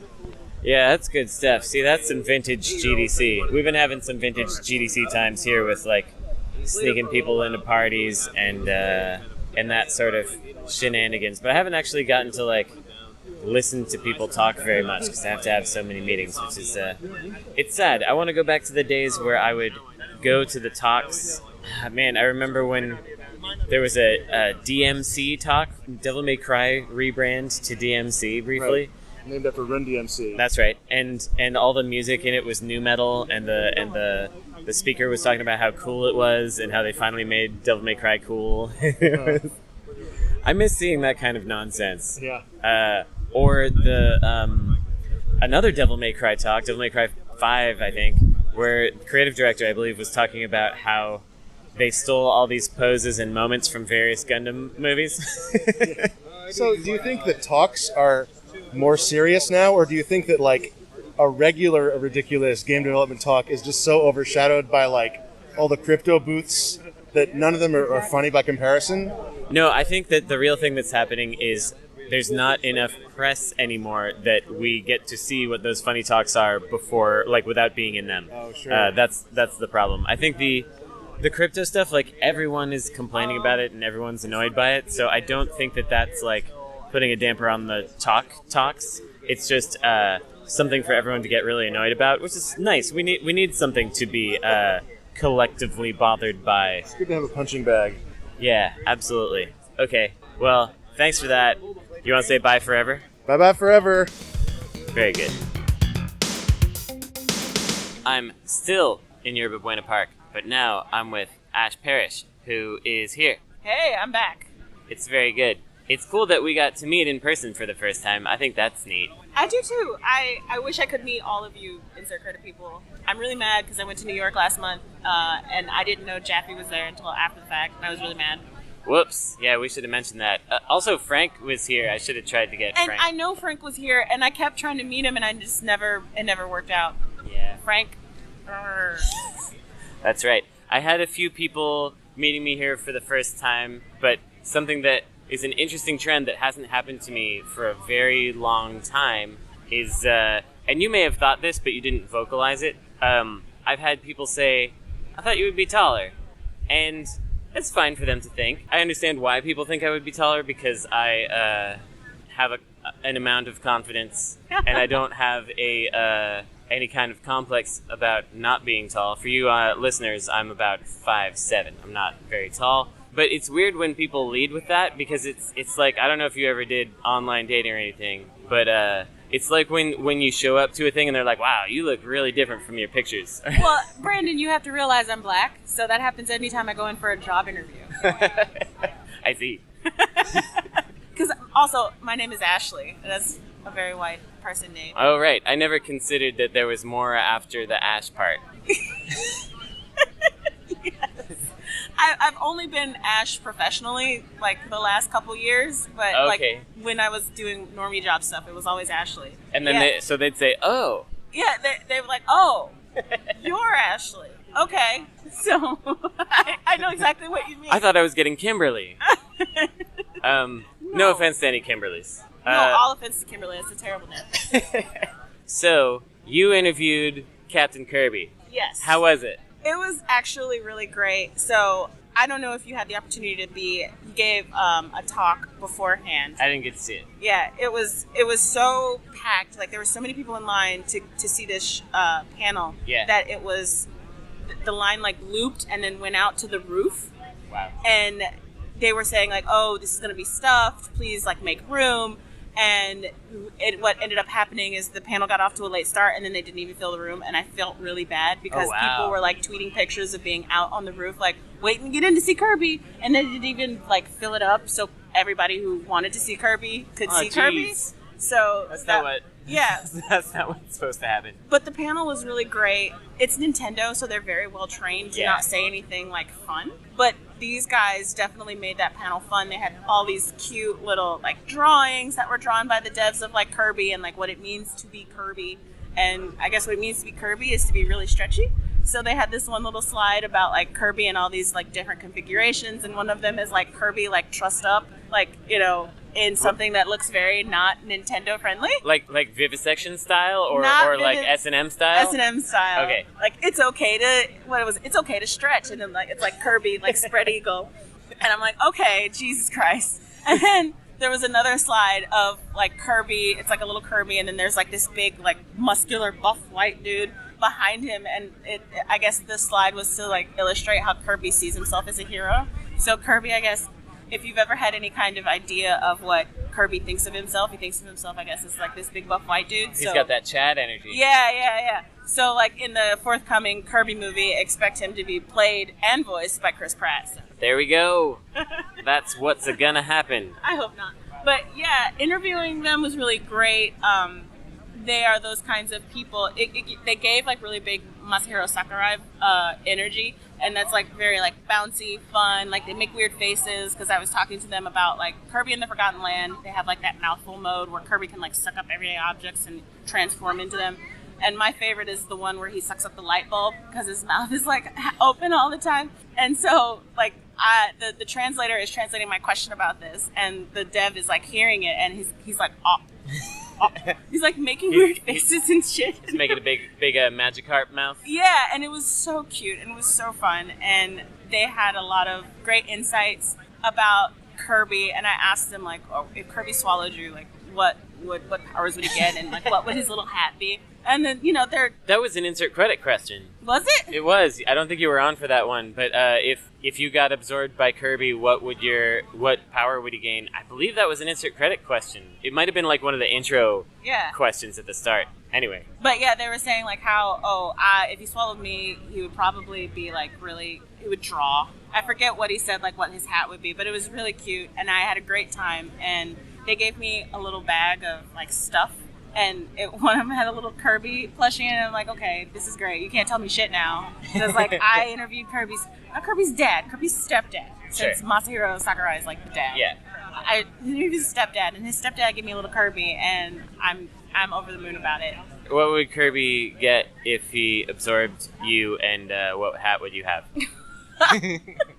My hat, that's an easy question, because your viewers can't see this, but I have like tall, like very like faded afro hair. It's very nice. Yeah, it's kind of like yours actually. It is, but yours is nicer. Yeah, so he would like have like Fresh Prince hair, like straight up kind of almost. But the only power that I think he would absorb is like my very severe ADHD. Yeah.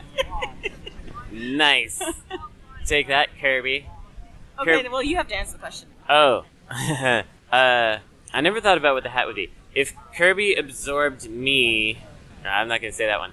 If Kirby absorbed me, he would get the desire to collect things. Like he wouldn't be able to turn off the absorption. He'd just be like sucking everything in. Like especially if it happened like in a video store or something like that, he'd just be getting it all. And then for the hat, I know what hat it would be.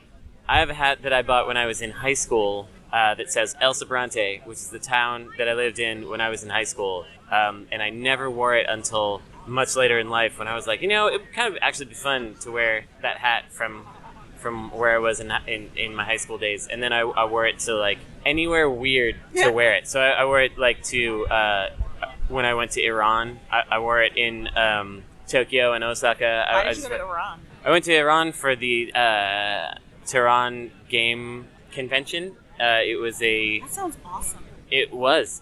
It was really good. And I made a bunch of friends, and most of them moved away because it sucks to be there right now. But and like some of the conference organizers are like sending me messages on WhatsApp being like, I leave my house without my phone when I go and protest in the streets just in case they try to search for contacts. So just so you know, as one of my contacts, that's what's going on and stuff. It's God. Yeah, it's serious. But Iran was well. I went to Tehran and Isfahan, and those two cities were really cool. People were super friendly to me. I forget if I've shared this on the show, but I had this great moment where I had to go on a tour thing. It was kind of like mandatory because you're not allowed to be by yourself as an American. Sure, yeah.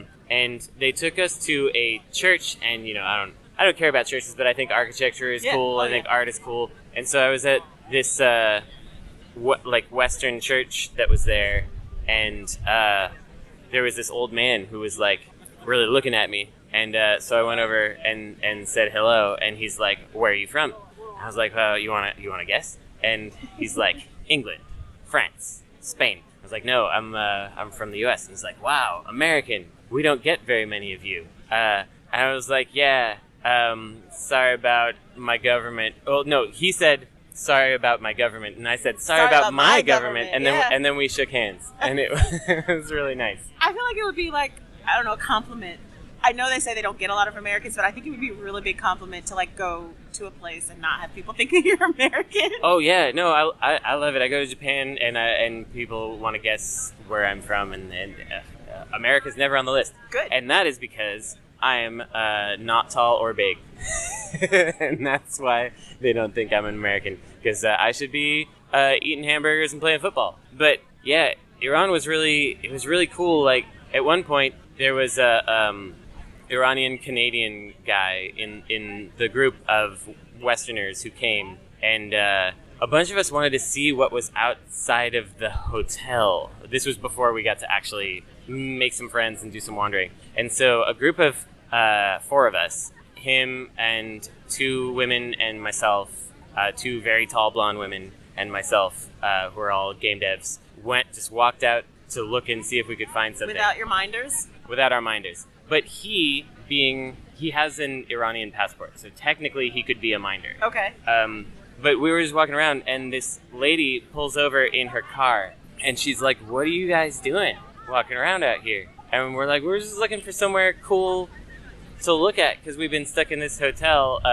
This is like our Iranian Canadian friend using his really rusty Persian to try to talk to her, and she's like, Come on, get in. Oh, awesome. And so we get in the car. She like turns up her rock music and takes off her hijab and is like, let's go. And she like drives us down to this street, and she's like, this is a really interesting place to go because it's like really picturesque, and it's where all the young people come to flirt. And there's a lot of like good food places, and as you know, there's no alcohol in our country, and so eating food is like the big thing to do on a date. And so it's a really fun place. Check it out. And we're like, cool, can we give you like any money or anything because you drove us around? And she's like, no, please enjoy my country. Aww.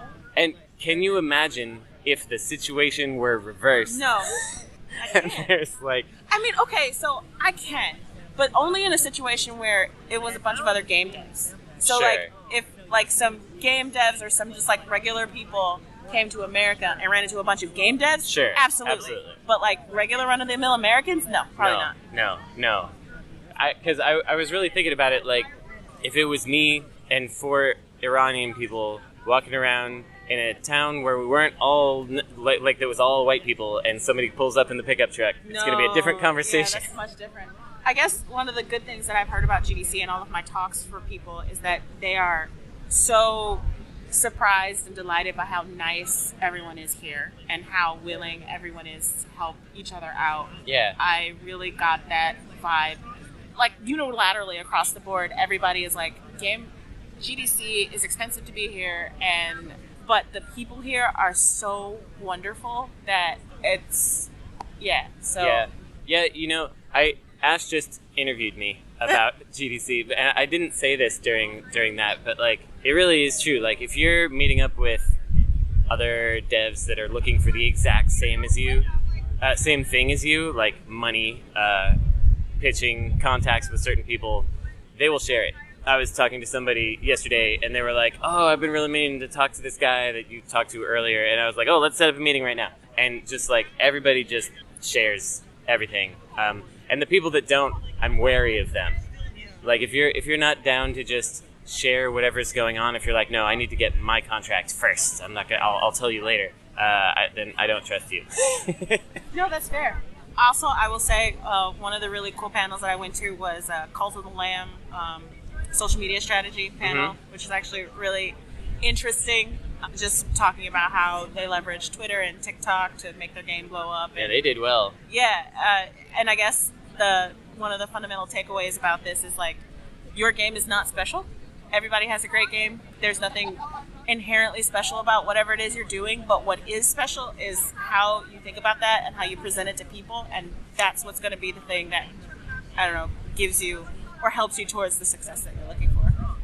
Yeah, I totally agree. And we're trying to figure that out our own selves. Our booth at PAX, and I had nothing to do with this, our booth at PAX East, which is going on right now, has a classroom setting for Demon School, and it's like little crappy little chairs and then a desk, and the controller's inside the desk, and then there's a monitor on top of the desk, and the TV that is looping the trailer is like a CRT on wheels, like a substitute teacher would bring in. Yeah, it's That very is delightful. so cool. Yeah, and I'm shocked that they did it without me talking to them. Like, they just went and did that, and it people are like assuming that it was my idea. It's really good. Do you have any final questions about Kirby? Final questions about Kirby. Yeah, did they have a bunch of handlers for the interview? Yes and no. So I was sitting at a table with the 2 developers whose name I can't recall right now, and then 2 other PR guys and me. But there was another table in the same room, which I think had like a bunch of other, and the translator, obviously. Yeah. That I think had a bunch of other like HAL laboratory people, including one really stern-looking older gentleman that I'm pretty sure was like the lead of HAL Laboratories. And I remember looking at him and I'm like, I'm pretty sure that's the guy, because I had heard elsewhere that the director of HAL was there. Mm-hmm. And I just remember like the look on his face, like how he perked up when I asked like if Kirby swallowed you, what would you become? Because it seemed like, I think they said like nobody had ever asked him that question before. Oh, wow. And he kind of perked up and was like happy about it, so I thought that was neat. That's nice. Yeah, I was thinking about it because there was that guy on Twitter a little while ago who felt so disrespected by the fact that there were 20 people in the room when he was interviewing Nintendo about something. It's like, I don't know, have you never done anything ever? Yeah.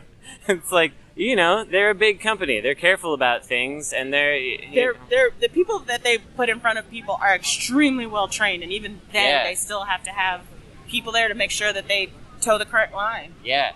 I mean, it's a big company. Anyway, it's been fun to hang out a little bit. I don't know if this is the last thing I'm going to do at GDC. Maybe I'll do some little wrap-up conversation for y'all later. I still have to introduce a talk for the end of the career seminar, so I'm going to do that. And I'll update y'all with a little more. A bunch of people got COVID. I haven't gotten COVID. Ash hasn't gotten COVID. Nope. We're safe so far. Yep.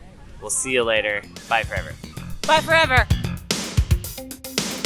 Here we are after the show, after the week at Scrapeboard. Everybody's, munging out. And so what's your name? Eva Khoury. And what do you do? Animation.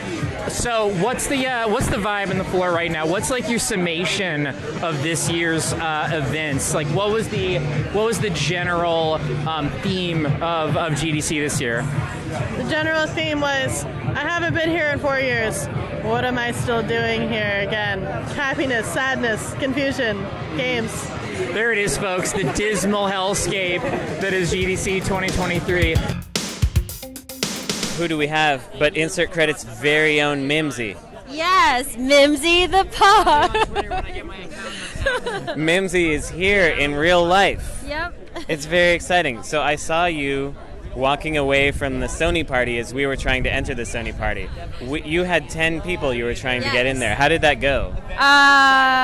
We went to a bar, which I found, and went upstairs and had a great time. Yeah. Okay, that's good. We all went in. Yeah, right. Yeah, we scammed our way in, but I think the days of scamming 10 people in are maybe Oh, you over. don't think we could have gotten the 10 people in? Probably not. Maybe we could have broken it up into 3 groups of 3. Yeah, I think one person. that would have been more feasible. Yeah. So what are you doing here? You're not pitching stuff I'm because just you're hanging all. out. Yeah. What's that like? It's been very relaxing this year. Man. Yeah. What about you? I'm so jealous of you. Yeah? I'm not relaxed at all. Really? Why? Have you been pitching? I'm pitching unsuccessfully, like everybody else is also pitching unsuccessfully right now. I heard, yeah. Yeah, and in between that, I'm working in the hotel room. Oh my gosh, really? Yeah, and also I'm doing this show. But this show is kind of fun because I just get to talk to friends and things. You should come visit New York, and then we can go to the spa.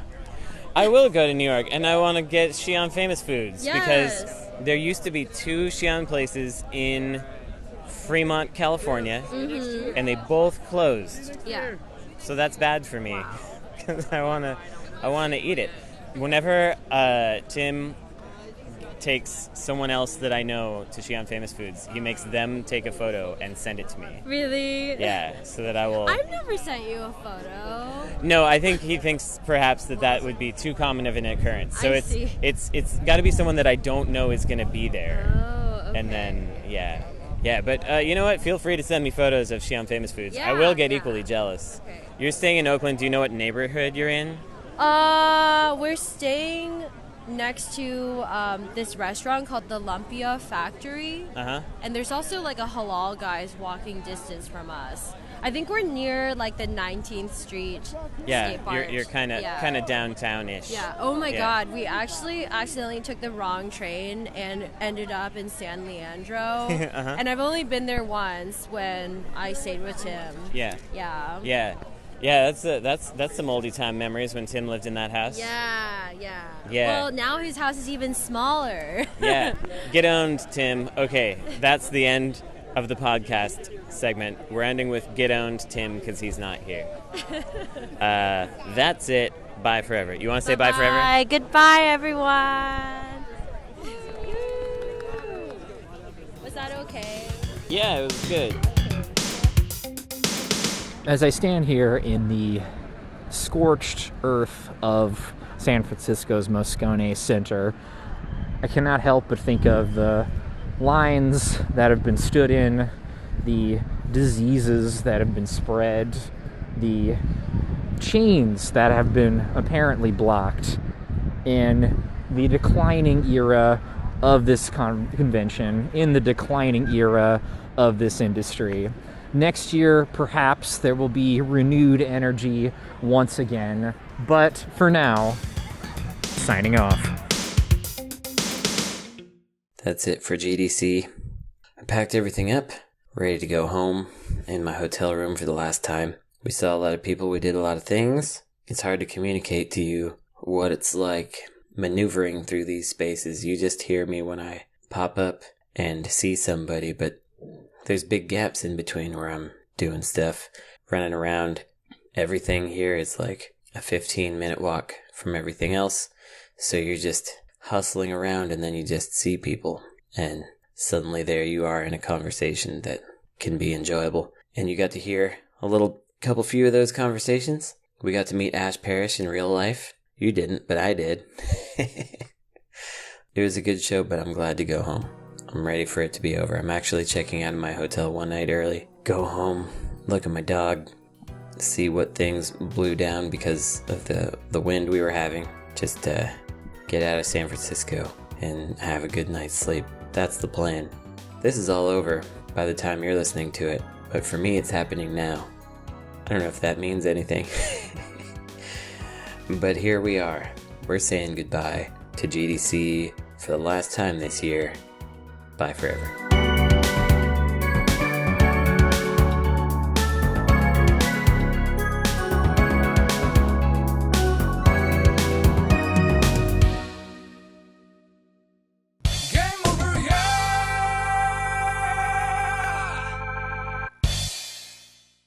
Insert Credit Show is a production of Insert Credit. This episode features reporting by Brandon Sheffield, Liz Ryerson, and Ty Underwood, and appearances by Greg Miller, Evan Balster, Tammy Duplantis, Ash Parrish, Emily Rose, Vincent Diamante, Issac Io Schankler, Kat Bailey, Wesley Fenlon, Jeremy Parish, JJSignal, Frank Cifaldi, Chris Charla, Kelsey Lewin, Jenn Sandercock, Jim Stormdancer, Eva Khoury, and Mimsy. Original music by Kurt Feldman. I'm your editor, Esper Quinn. Thanks for listening.